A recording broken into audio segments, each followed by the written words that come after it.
Hello, everyone, and welcome to the Pash On Podcast. Let's get started with your host, Brian Pash.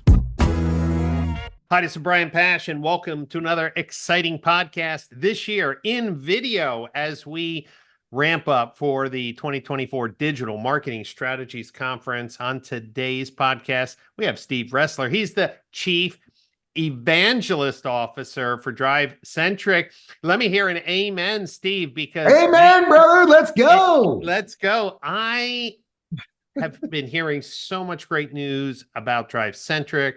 Some of our shared clients are really pumped up with new features, new integrations, new use cases for DriveCentric. So before we get into today's conversation about a brand new platform that you announced at NADA, tell us just what's the buzz going on at the company? How are things been going? Because it just seems that you're on a huge roll, a momentum swing that's fantastic.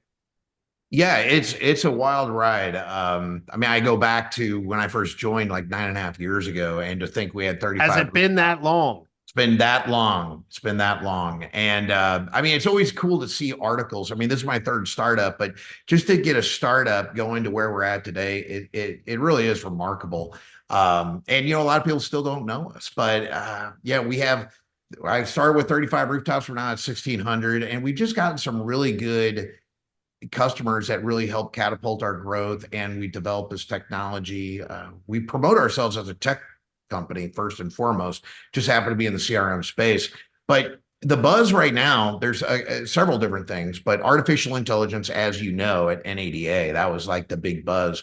What's interesting though, and it's kind of we've always talked AI, at least from our company, and I think the big challenge for a lot of people is how to use artificial intelligence at the store. That's right. Do people have to be worried about their jobs and things of that nature? So we've been talking that message for at least 6 years, and we've got good studies. It doesn't say get rid of people per se. It's like changing the philosophy, like a BDC, for example, transforming that mentality to an engagement center. That's if right. AI goes out there and creates all this engagement, I need people to be staffed to respond to customers. And that's the message we've been talking about, how to do that. But yeah, definitely at NADA, it's great to see that some of these messages are coming to light. I think dealerships are more open to AI than they've been over the years. And everybody's got to do more with less. I mean, let's be honest. That's just the way it is. But we did get the Ford Direct contract, so that's really Congratulations. Nice. Yeah, so a lot of Ford stores are starting to hear about us through the reps at Ford. So I mean, those are the two big things that we go out there, and this new product AIM that we're going out there talking about, leveraging AI within the database. It's probably the hottest topic, especially around AI today within Drive. You know, Steve, one of your newest clients is a shared client of us, the Morgan Auto Group. They moved all of their stores over the DriveCentric. And, you know, Tom Moore made a comment to me. He said, you know, other CRMs were built as a lead follow-up, like a third-party classified lead follow-up system. And they really haven't changed that architecture. And he said, you know, Drive is set up differently. It's really set up to a modern engagement conversation.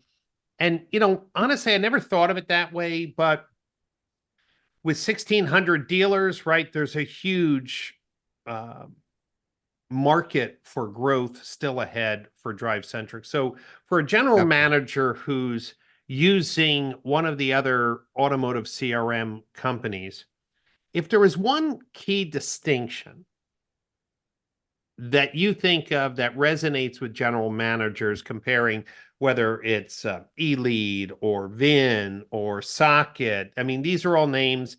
There's only, you know, a handful now that really represent the majority. Right. How would you very succinctly tell a dealer why DriveCentric's architecture or mindset is very different? Yeah, no, it's a great point. I mean, like, here's what I always teach in my classes or on my demos, CRMs, as you know, and I mean, look, I'm dating myself where I use Act and Goldmine. Do you remember those things? When they were hardware on your computer, you needed just a computer to run. Okay, I mean, that's just how old I am. But all CRMs, if you go research it, it's a database platform. So the fact of the matter is, as the internet has grown and customers are more intelligent now, they could do more research right there at their fingertips. I don't need a database tool. And that's what managers are doing. GMs are managing the typical data. Did you make 100 phone calls and 50 emails a day? Right. That's why your engagement rate is 30-35%, Mr. GM. And you get paid by customers talking to your store. And that's, if I could ask a general manager, how many customers are talking to you in the digital showroom?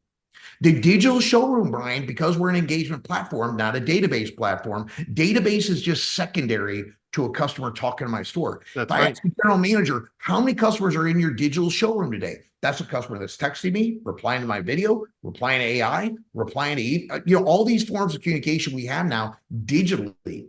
How many customers are talking to your store? And I bet you any money, if I ask a general manager, if you had 100 customers talking to your store, how many opportunities do you have? The answer is 100. Right. So if you don't know that new KPI, you better get on it. And because the average customer is buying a car 70% of the time within 4 days. Now, if you go out to 10 days, it goes, maybe 82%. So it's speed right. To engagement. And that's why we promote ourselves as an engagement platform first, not a database. By the time you research the data, you already lost that opportunity. Steve, I'm glad you explained it that way, because what this new product AIM that we're going to talk about today fills a gap, because what you said is how many people are engaging with your digital showroom, and a dealer may be saying, Brian, it should be a lot more, but what am I supposed to do when my people are with customers? What am I supposed to do with high turnover? What am I supposed to do with orphaned customers that were assigned to a salesperson, and the new salesperson has no relationship, they don't have context, and maybe they're not investing the time? How do I motivate my salespeople to go back and do those touch-based phone calls? And the truth is, it's like a gerbil wheel. It's exhausting. Dealers are trying to do this. And one of the cool things about this new product is a trained AI platform that can go through every conversation that was ever in Drive, get to know the customer, start to reach out through common use case workflows, and to start the conversation for the salespeople. I think this is really a breakthrough. When dealers see it in action, I think they're going to be impressed. It's like, man, I don't think I have lazy people. I have burnt out people. They're just tired of chasing ghosts. They're tired of making phone calls that no one picks up. They're tired of sending out 20 emails. If you could make it fun again, if you could really get some of this monotonous work off their plate, they'll engage, they'll make more money, they're happier. So Steve, with that set up, let's talk about the Augmented Intelligence Marketing, or AIM. What is it, and why is this a game changer for dealers who are trying to do more with their existing staff?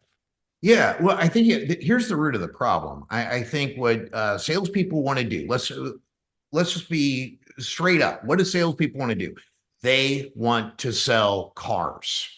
Right now, they are just in what I call do the task mode. And so, like, for example, if we're trying to do simple things like, I'm sure that every dealer on this call will say, well, we need to do a household update. We should be saying happy birthday. We should be doing anniversaries. We should be checking in 3 months, let's go on a lease. But you know what? If you go look inside your current CRM, the conversations on how you set up that customer to your store is going to be relevant, whether that conversation could lead into an opportunity. And that's what we're not doing. So a perfect example is, like, just take something as easy. I don't care if it's a birthday or anniversary. What does that conversation look like? I basically would say, happy birthday, Brian. Hope you have a great day. We're thinking of you. Yeah, we're thinking of you. Come on. And you know, the customer says, thank you very much. That's a transactional like activity that I just did that does nothing to brand the store for a future opportunity. Or What update the database so that it can be better activated by marketing platforms, CDPs, right? I mean, yeah, any action should serve a business purpose. correct. Well, and your database, I mean, we go back, I know we were talking before this, but 3% of the database is in the market at any given point. NADA will say that. So what do we do to really target those customers, whether it's birthdays, anniversaries, 3 months, all the things I covered? The thing that our AIM will do, and it stands for Augmented Intelligence Marketing. What it's doing is reading those conversations, like you said, will piece together a conversation to the customer. So one I just read earlier today was, it said, hey, just want to wish you a happy birthday, Brian. How are your 10 grandkids doing? You know, I'm sure you're busy running around. I hope your car is doing a good job, you know, going from one grandbaby to another, something like that. The customer replies back, we are on our 12th grandbaby. Wow. You know, and that conversation all of a sudden leads into an opportunity. But the customers are now talking back to the store about their personal life, kind of opening up, and you never know. And the AI continues that conversation versus a salesperson. When the AI understands that an opportunity is coming, it'll generate now a lead in DriveCentric. And we call that, it's going to be a campaign lead. So I won't mess with the internet, but it'll come in as a lead for salespeople to follow up. The AI will actually program their own follow-up as well. So let's say the customer says, hey, I'm not ready to buy a car. Maybe this summer, can you call me in 3 months? The AI will schedule its own follow-up so salespeople don't have to. So there's a lot of, I mean, I could get more and more into it, but the bottom line is we are taking your database, creating a new conversation that is personalized. Think of it as a VIP. How does we have these VIPs, you know, let's say, you know, areas in the dealership, but does a customer feel like a VIP?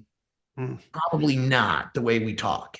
You know, and Steve, what we're talking about is filling gaps in the sales process, filling gaps in our retention strategy. But I'm thinking about something else only because our shared client that I'm working on, this big CDP project, what's going to be interesting is when the CDP knows an existing customer is back on the website, but didn't fill out a form.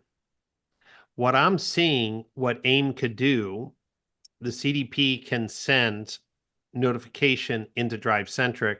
Hey, Brian Pash is out shopping. Execute an AIM workflow. And that AIM workflow could just be, hey, hey, this is Brian over at, you know, Pash Ford, and we're just checking in our customers. Has anything changed in your mobility needs? Because we're running some great specials. Right. I mean, think about that you get a signal that an existing customer is back shopping. You send them out a friendly reminder. The salesperson doesn't have to chase. AIM can engage and, hey, well, you know, kind of funny, but you know, I'm out looking for a new vehicle. We just had another baby. Great, love to help you. I mean, exactly. This is the missing piece. I never really thought about it because the first time I'm really hearing about AIM is this is what the CDP needs, and a personalized communication partner. Correct. That can take a consumer intent signal, follow it up, because we know darn well it could overwhelm the salespeople, especially at a busy store where there could be in any week a few hundred existing customers back on the website. I'd love to see AIM tee up a friendly, hey, has anything changed? Right. Not like, hey, by the way, we saw you were shopping on the website. A little too creepy. I would just like to do like a household update workflow. Yeah, it actually, I didn't mention that, but we have a tool called the hit list where we are tracking customers on the website. So that is a targeted conversation. Because yeah, I mean, it's hard for a salesperson not to be creepy, right?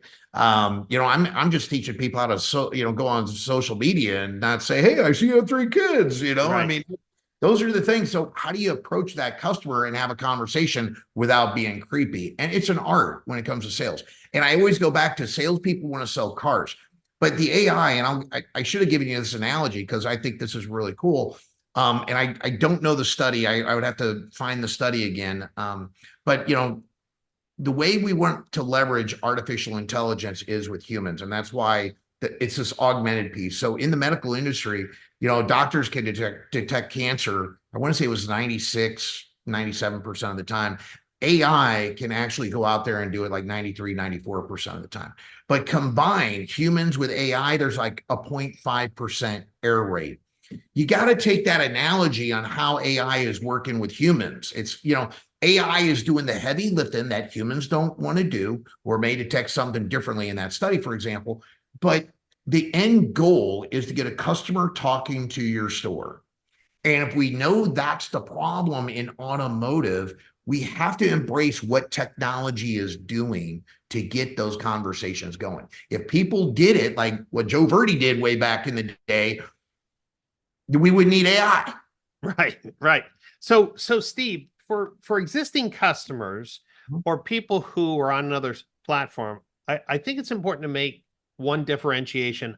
I'm going to guess what the answer is, but so DriveCentric as an engagement platform, as leads come in, has AI to help dealers follow up. But AIM is really going into the total database and saying, hey, people who have a lease coming up or a high interest loan, or they haven't been communicating with the dealership in a while. It's their purchase anniversary. So it's really doing data mining and using the AI to, in a sense, cultivate farm opportunities, serve them up to the salespeople, while at the same time, those salespeople are provided best-in-class engagement tools to help with current opportunities or people who come on the website that are existing customers. So this is really that 1-2 punch to maximize the connection rate of any customer who could be in the market right now. Absolutely. Like, look, in any business, I'm sure, Brian, with your business, with our business at Drive, we have dealerships in our CRM that we call on. Yeah. Why would I have like one of my sales guys go out there, open up, like go to Google, find up some dealerships and go cold call? There's an existing database and it just makes sense. I mean, I love sales in general, but everybody in DriveCentric's CRM that we use knows DriveCentric. They've gotten emails, they've gotten phone calls, they've gotten text messages, they've seen my hair, whatever. All right. But that's what's in the dealership's database. They know that dealership. It's a warm lead. We're generating warm leads into hot leads through conversational commerce. That's how the dealerships have to think about it. Dealerships practice transactional business. And what that basically means for everybody that's watching this is I'm here to sell a car today, not for the future. Right. And that's unfortunate. I mean, because this was many years ago. I saw a Google presentation. I think the average customer was buying a car 17 times in a lifetime. So they got car number 9. I'm just going to forget about car number 10 until I get that up bus coming in or that internet coming in. I got to wait. But I'm not cultivating my business for the future. And that's just so unfortunate in this industry that we don't think about, that we don't want those customers or family members. I mean, it could be a gold mine for the average salesperson. So that's what this AIM is doing. And what I'm also seeing, because not every dealer is going to be investing in a CDP, here's what I also think about AIM. I'm giving you some product ideas now. I love it. Share. Dealers need to understand the benefit of these external signals. Companies like TransUnion and others working with DriveCentric can also update records that they know have had a life change event, right? Someone who's moved, someone who maybe has had a new child. There's companies that provide, hey, Steve's out shopping for baby strollers. Well, That may be a great time to do those family status checks. But they didn't have the framework, right? They didn't have a framework that would do the work. That's where I see AIM. In the future, DriveCentric could be offering data partnerships, data enhancement partnerships with credit bureaus to say, look, hey, not only can AIM start conversations, but we only can see what we see in Drive. If we now partner with third-party sources, I can get some other signals. I can get, changes in marital status, changes in family status, move signals, and feed them into AIM to, reach out to customers. I think that is going to be so smart in the future, is helping dealers have relevant conversations with their customers and have that record. That's just the key.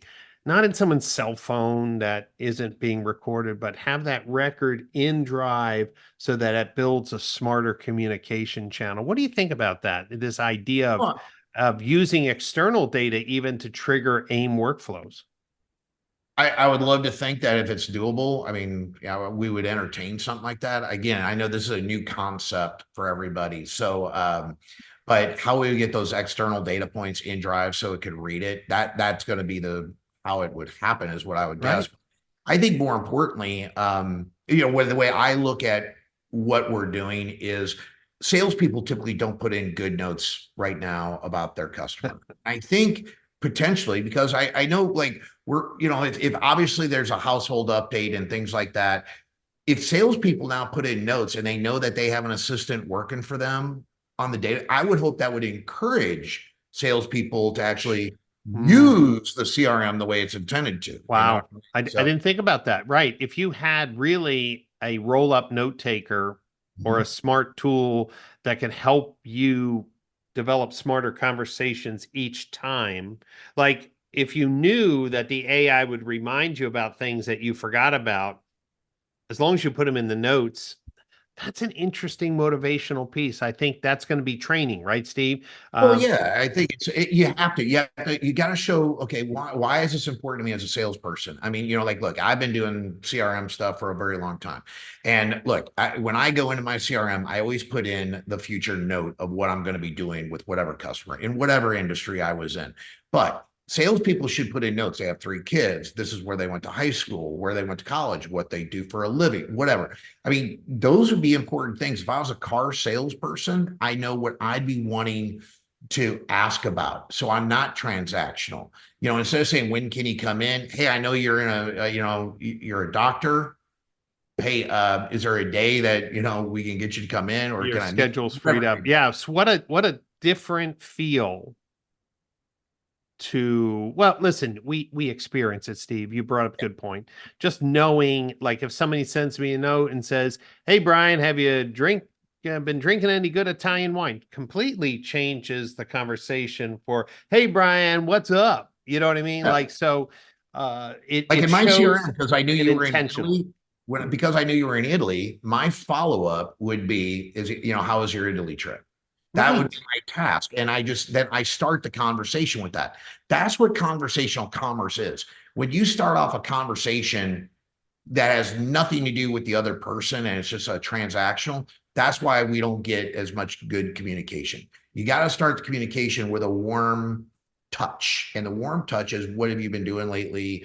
How is Italy? Whatever it may be. Just a little piece of the puzzle there, what we're talking about. Steve, you mentioned engagement rates, and when people use, let's just say, old methodologies of banging through tasks, and remember that we're a result of the trainers also, like, hey, you got to make 8 calls in the first week and hound the hell out of people. Yeah, no one wants 8 calls, by the way, if they didn't pick up the first 5 or message you. Another 8 or 10 calls probably doesn't help your case. But you mentioned to me, as we were talking before the recording started, just about the high engagement rate that Drive is seeing.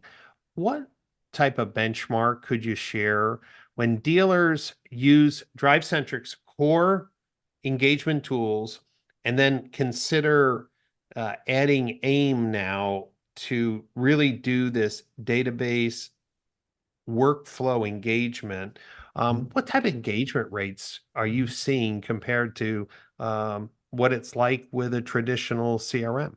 Yeah, well, again, using AI, personalized video, texting, emails, phone calls. What we've done, we did a study in the fourth quarter, looked at 100 stores with just some had a BDC, some were single point of contact all the way through. The average engagement was about 70%, and that's Right. what we always go out there and talk. I've got the study where I mean we took a spreadsheet, did the average, yada yada, and put it out there. But what was really interesting was 48% of the initial engagement came from the artificial intelligence. That means 20%, 21% came from human touches. So, but if you look at the customer, the Detroit Trading Company came out with a study kind of post-COVID that, we got to get engagement in the first 5 minutes. The OEMs before COVID, you say, well, you got 15 to 30 minutes for that quality response. It's a speed game today more than ever. So if you're not getting two-way communication at 5 minutes, it just affects your closing rate. So that's what we go out there and do is the engagement usually from the AI is happening within the first 2 to 3, 4 or 5 minutes. And then salespeople are backing up. Instead of them texting and emailing, they're making a phone call and sending a video. So, but that's the engagement rate we see statistically at Drive is 70%. Now, the aim is more about following up with customers like that are dead. It's not the opportunities on the front side. So it's really farming your database to find who's back in market. And then I guess if the product is really good, does it actually raise people from the dead? I mean, Steve, as the chief evangelist officer, are you actually doing Easter miracles at DriveCentric? I want to know. That's right. We're moving stones, baby. We're moving stone. Lazarus is coming. But yeah, no. But what's interesting, I did say finished up this part though on the engagement rate. When salespeople drop the ball, we have this thing called long-term follow-up with the AI, and what it's doing is it's looking and monitoring: is anything happening in the database with that customer, meaning an outgoing call, outgoing email, text, whatever, or anything incoming. And if the customer has not been reached out to in a certain period of time, usually it's like 3 days, the AI will get re-engagement or fire out to kind of help save that deal. Right. Re-engagement 20% of the time, that equal to 4% deals delivered. So what is that telling? Now, most of our dealerships will usually start their process, maybe about a 14-day process for humans, and let AI take over. So, and if you think about what I said, if 82% of the customers are buying a car in, let's say, 10 days or less, the scraps are what the AI is picking up and teeing back up because salespeople aren't working them anymore at that point. Focus your humans where they're buying cars. But so, yeah, it is reviving customers. It's like we had a vision always to build kind of like a zombie pipeline. We're in the zombie apocalypse, right? So if a dead customer is out there for whatever reason, credit score, whatever, it's even targeting those customers as well, potentially revive them and get them back talking to the store. You just never know. Right. Well, it's an unfiltered approach. Unfiltered versus a filtered approach. And that's the one thing, Brian, is we've been going through and teaching people about AIM. People want to say, I want to target these customers. I want to target these customers. And I'm like, but you can do that with an e-blast. You can do that with other means. This is conversational commerce. You've got to think differently. That's right. I mean, you could still do that by other means, but that's not what this AIM product is doing. It's doing it in understanding the timing of that customer to touch them. Yeah, it's true one-to-one marketing that we could never do manually. We're not taking a database, trying to figure out who's in market, and then writing 500 personalized emails. It's such a time saver, and more importantly, I think if dealers really were honest, there are seasons where the sales process is tight, and there's seasons where the sales process is weak. There are agents that really care about retention and customer loyalty, and there's other agents that are looking for the quick spin because they're going to be out of the dealership another 3 or 4 months. What the dealer needs is that safety net of engagement consistently throughout the year. to deal with the realities of human nature, employee turnover, and fickleness of customers. Even, customers who say they're not in market, but they're back on the website. Drive is Right. going to see that and re-engage where a salesperson might like, nah, they told me they're out of the market. I'm not going to waste my time. Oh, okay. Yeah. We'll key that back into an opportunity. Steve, this is one of the reasons why I believe that Drive has been on such a steep acceleration curve, is because you've been talking about AI before most. You've been working on the integrations. You've been working on some really cool special use cases. So if a dealer who is listening to today's podcast and says, you know what, I get it. Maybe I'm using some outdated tools and framework. I'm not really engaging. I really bought a task management system. What's the best way for them to get a demo? Oh, you can reach out to me. We got a great sales team. It used to be just me for, a number of years, but now we got a great sales team. But they can always reach out to just me in general, whether it's social. I'm all over on social, but if you want to reach out to Steve at DriveCentric.com or Steve at DriveCentric.com, or they could, send me a text. But they can hit me up on all the different social media channels and we'll make sure we take care of you. But, Brian, the one thing that we're really big about is this is, and I don't want to have this be negative to everybody, but it's a culture change. Yep. When you take on a CRM change, you better do something different. Don't change a CRM to change the color of your software. All right. You have to say, I better do something drastic that's going to help me sell cars. If you don't know your engagement rate, if you can't track your digital showroom, if you're not sending video, if you're not leveraging AI, you could piece all these things together and make up DriveCentric. But I think managers want one Chrome browser available. Yep. That's why these other CRMs are, and again, this isn't me bashing, but they were built over 20 years ago. Right. And again, I hope they wouldn't hire a general manager, wouldn't hire somebody with a Nokia phone.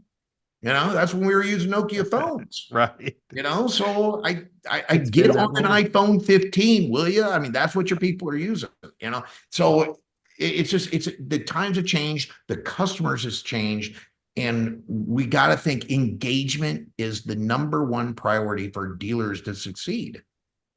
Love it. I love it. Well, Steve, I can't really emphasize that point any more than you have today, because I've been talking about conversational commerce for years, and Drive will be at the upcoming Digital Marketing Strategies Conference, June 2nd, 3rd, and 4th.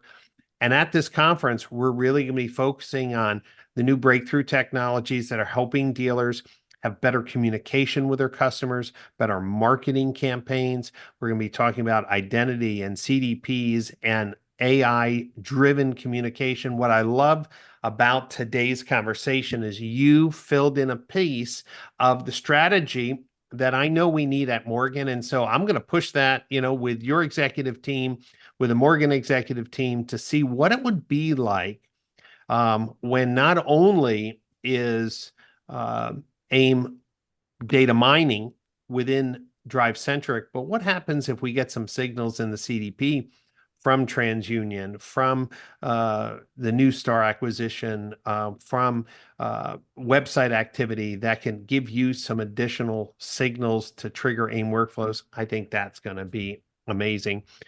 For dealers who've never been to one of our conferences, you should know that the Digital Marketing Strategies Conference is like the Davos of automotive digital marketing leaders, tech, and innovation. So make sure you go to digitalmarketingstrategies.org and get your tickets. And if you're a DriveCentric customer, you should know they have discounts.